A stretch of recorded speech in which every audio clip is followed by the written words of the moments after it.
Hello and welcome into Data Center Frontier. I'm Matt Vincent, Editor-in-Chief of Data Center Frontier, and we're here today with Rich Miller, founder and editor-at-large for Data Center Frontier. How you doing, Rich?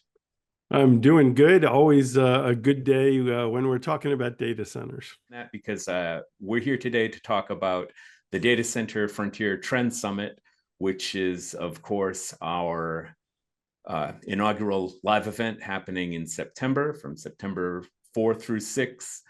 And I really just wanted to call you in here today to talk a little bit more about our live event. I mean, one of the things I said to you as we first started discussing the event is that I hoped that it could be the embodiment of the brand. And as we put out the messaging and gathered the proposals, I remember you telling me that you were just really impressed with the quality of the proposals that came in for this event. Yeah, I really am. I think this is going to be a really good event. I think we're the whole idea of the Data Center Frontier Trend Summit is very much about the brand and what it's all about.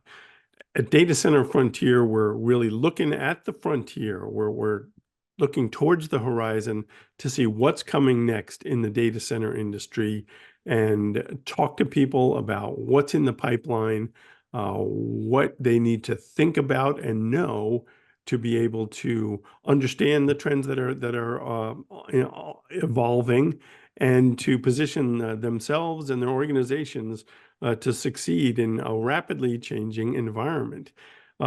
We have always liked to talk about the different streams of data and potential, demand.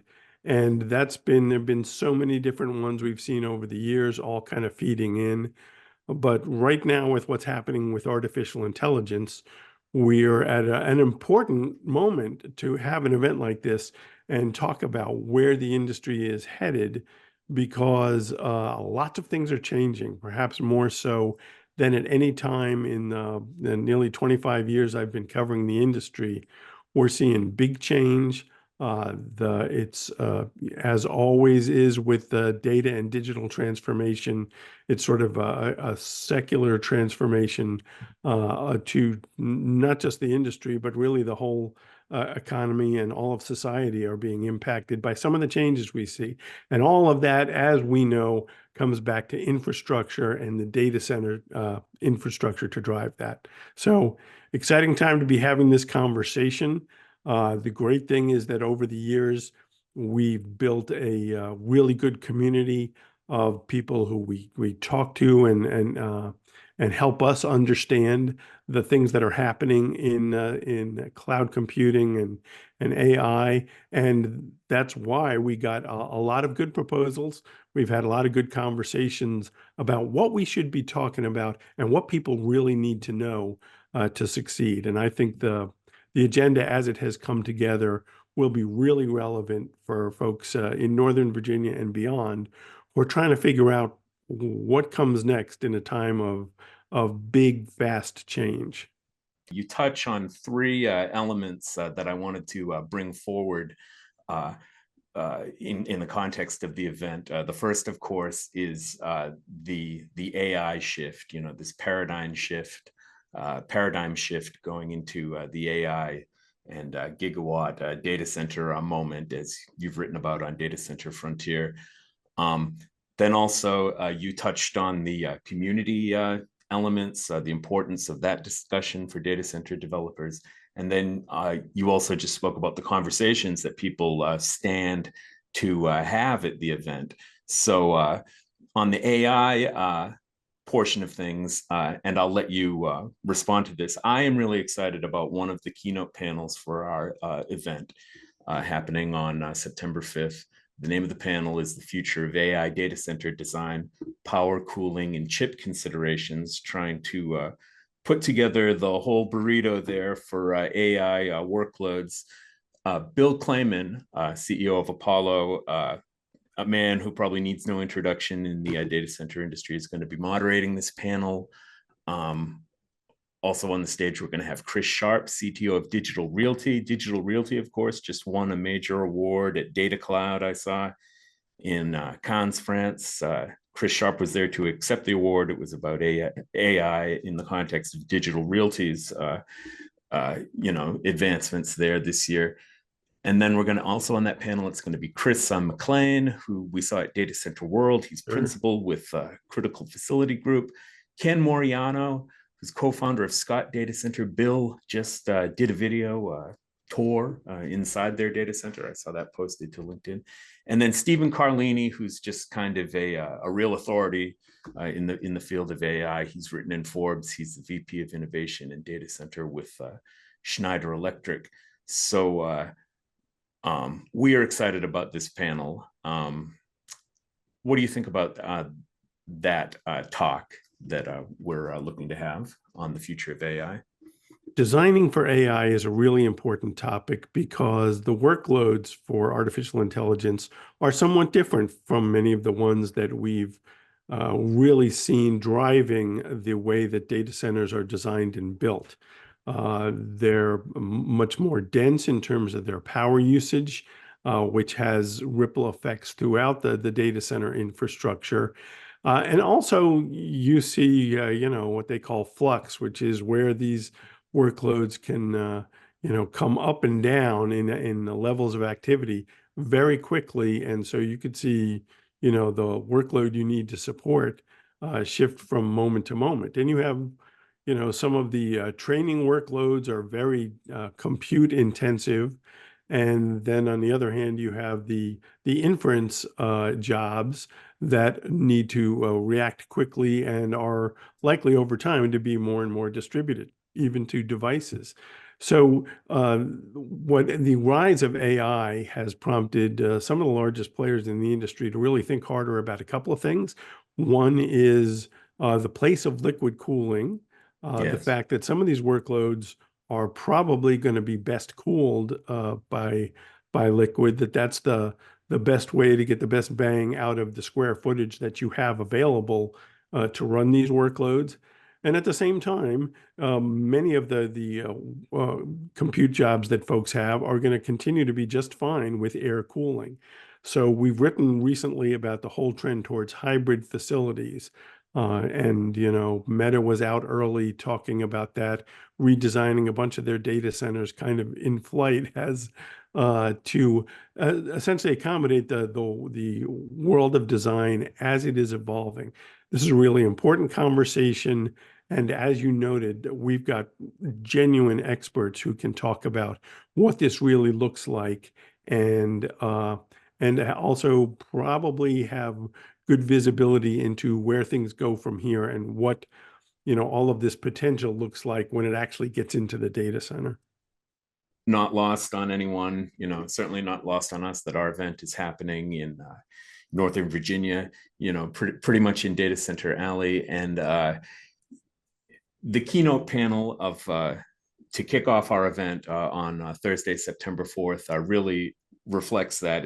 This panel is going to be led by Buddy Reiser, Economic Development Director for Loudoun County. These are, again, as with the previous panel, folks with very serious experience in understanding data centers and their role in the community, and what some of the avenues are that the industry ought to be thinking about as we try to navigate what is a very challenging environment to deploy large amounts of new data center space.